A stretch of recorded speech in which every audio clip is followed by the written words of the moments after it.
Well, I like movies, and he's got a degree in movies. Really, it's in communications. Welcome to Nightblog.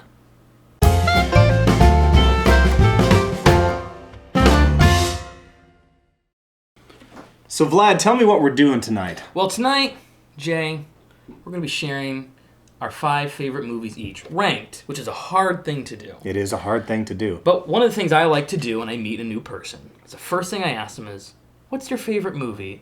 And most people's reaction is, oh, gosh, I don't even know. So just go to, what are some movies you enjoy? Mm-hmm. And we've never met before, so it'll be nice for you to understand these things about me. As far as the internet is concerned, at least. As far as you're concerned, YouTube? Internet. Whatever platform or device you are watching this on. So these are our top 5 movies, and let me just toss in here that we have the right, God-given American right, to veto someone's choice of movie. That's right. You get one veto to say, you know what?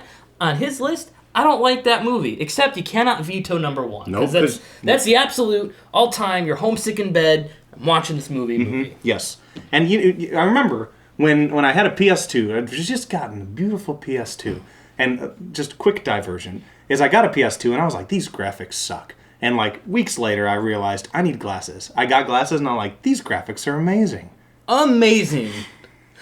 Thanks for the story. I thought the same thing when I got glasses and I could see the chalkboard. I thought the graphics of the world sucked in general. There we go. You start. I get to go first? We'll okay. alternate here. Number 5, Fight Club.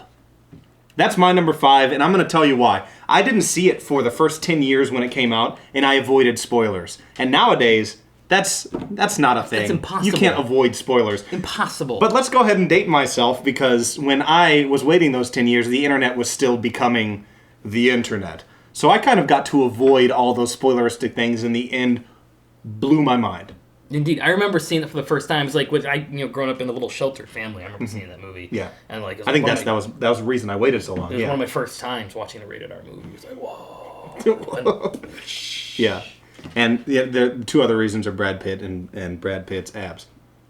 They're good. I'm those straight. things. Now, if it, but not for Brad Pitt's abs. But is that our tagline? Vlad, he's straight, but not for Brad Pitt's abs. All right, you're number 5. No, I'm number 5. Inglorious Bastards. Okay. I love this movie. It is a masterclass in good writing and tension building. Yes. Just like the opening scene, it's like a 25-minute prologue, and it's 90% small talk. That at first you're thinking, why am I watching small talk? But within the first about 5-10 minutes, it suddenly pans down, and you see that this little French farmer is actually hiding his Jewish neighbors under the floorboard while the German SS officer talks to him. And now for the next 15 minutes, like, ah! And just every scene just has those moments, and the acting is fantastic. Once again, Brad Pitt. What?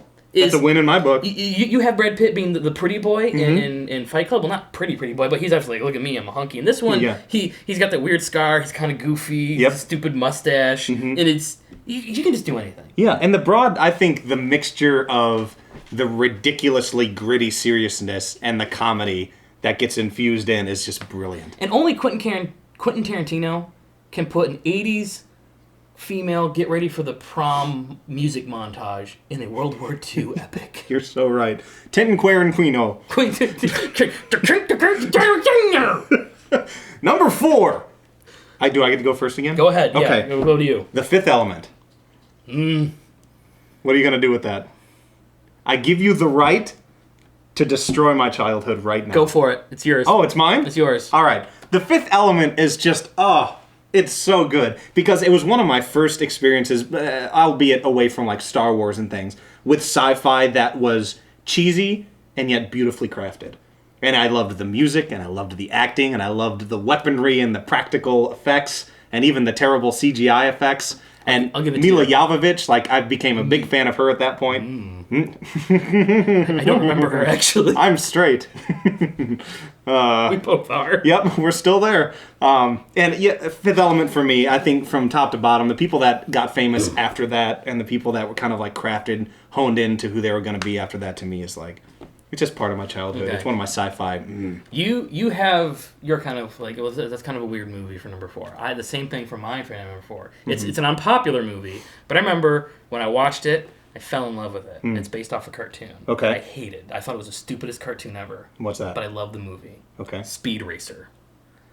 The visuals are kind of... Our producer's shaking his head right now. He knows. He Duke, you get a veto. I'm going to give you my veto if you're calling this one out. But no, it is... Once again, it is a perfectly structured script. There's a scene at the beginning where you're getting the backstory of Speed and his older brother and like how the falling out he had with his family. And like he goes to join the big time racers and Pop's racer doesn't like that. And so it's a stormy night in their living room. And when he's walking out the door, Pop says, if you walk out that door, you never come back. And then he ended up dying in a car accident with the big racers. That's kind of sad. And so years later, Speed is making the same decision, but this time you have Pop's racer sitting in the living room, the exact same scene. And I'm getting chills right now thinking about it. He says, listen, you go and do this. You can come back in the door anytime you want. You are my son and nothing will change it. Oh my gosh. Just like, even though like the weird cheesiness cartoony of the movie, it's just, it hits the right beats, man. It's now, structurally sound. Did the cartoon ever hit that type of like tone? Oh gosh, no. No? It was 60s anime cheese. Okay, I figured. My cousin and I would watch it late at night and laugh. Fair enough. All right, number 3. And here is where I had a lot of trouble actually putting these in 3, 2, 1. Okay. Because, top 3, you're getting close to like your favorite movies of all time. But number 3 is Empire Strikes Back. Ooh. Oh, heavens. Heaven. Dear goodness, mama. And I don't even need to explain why Empire Strikes Back is my favorite, but all I have to say is Hoth. I live in Hoth, and every game that comes out about Star Wars and every comic or anything that comes out and has to do with Hoth, I'm sold. And so that's all I have to say. Empire Strikes Back, Hoth. Okay. My 3rd movie. My number 3, Toy Story. Okay. I love animation. Uh-huh. And this movie, when I saw it for the first time, computer animation, blew my mind. Blew my... However old little Alex was, and whenever Toy Story came out in the early 90s, thought, I didn't know you could do that. And it still holds up today. It's finally starting to show its age. Right. All right. And, I just real quick, I think I'm on board with that. It's just, I think my mind has slowly let go of some things. So when making this list, I unfortunately just jumped to more current things. Except for, obviously, Empire Strikes Back has just been re-released and re-released. Yeah. So it's still in my mind. Yeah. Okay, sorry. Number 2. All right, my number 2 is Pacific Rim. Is that okay? I've never seen it. Can't make the judgment call on that. I own it because it was on sale and I was curious, but I haven't watched it yet. I think that's Black Friday's tagline. Yep. I don't own it. Well, now I do because I was curious, and this is $2. Pacific Rim was the most beautiful mixture of live-action anime, giant robots where Transformers failed drastically, actual sci-fi lore, and set pieces that just left you like pumped. It was like adrenaline-fueled fights that, as a grown freaking man, I went out and bought some of these figures and left them in their boxes and put them in my basement. Sometimes just go down and be like, you're pretty cool. So Pacific Rim, number 2. I do that in the mirror just for self-affirmation, but then I don't believe myself. My number 2, Forrest Gump. This movie, I cry every time at the end of it.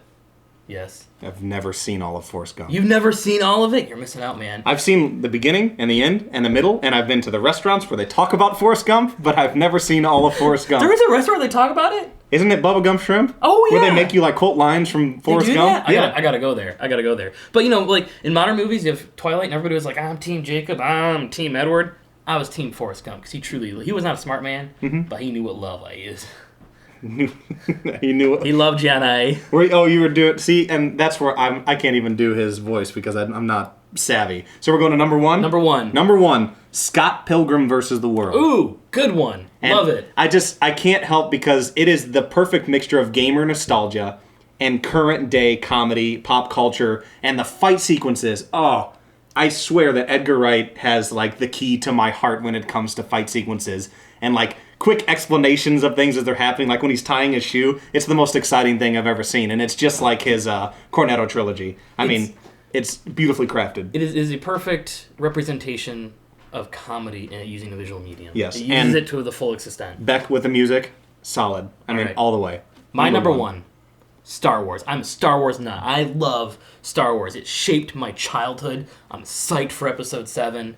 And out of all of them, my favorite is the original, A New Hope. I love it. The trench run. The Death Star fight. Luke Skywalker and the X-Wing. That's not the sound it makes, but it's kind of close, I guess. Pretty good. Just going down the trench. Love it. Like, I'd be glued to my screen. I actually recorded on a little Home Alone Talk Boy toy the whole trench run sequence and then listen to it back as if I was in, like, the Rebel base listening to the radio chatter. And like, oh, they're going to do it. We're going to die. Yeah. That's how much I love that scene. And Star Wars shaped my childhood and my adulthood. It's Episode 7. We're not sponsored by them. In theaters. December 18th. This year. Can't December wait. 18th? Can't wait. Story time. Vladimir, let's tell them a story. All right, get the card. So, each night, before we sign off for the evening, we're going to tell you guys a bedtime story. But we're going to do it as an improv game, where we have these cards that give us a random hero, a random setting, a random villain, a random problem, a random twist, either good or bad, and then a random solution. So let's get started with our hero. Once upon a time, there was a gothic teenage angsty vampires. Just one vampires. He with multiple personality disorder. All the personalities named Jim Bob. So wait, so how many fangs does he have? Just the two. He's multiple personalities in one, though. One appetite. One Many appetite, personalities. just split. And he lived in the third level of a parking garage. It was a quaint little place. He liked it. He got lost a lot. He does. Have you been to parking garages? They are insane. Have. There's no way you find, even if there's many personalities inside you, they're all lost. You're just arguing with yourself about where you were. Yeah, exactly.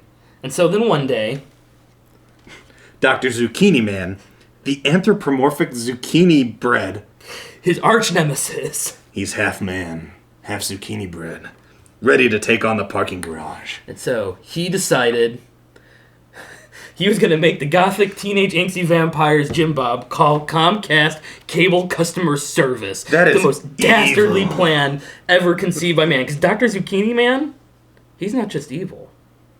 He's sick. He is sick. He's not going to have any service in the third level of a parking garage. But Comcast has no problem giving you selling you a package. A cable package.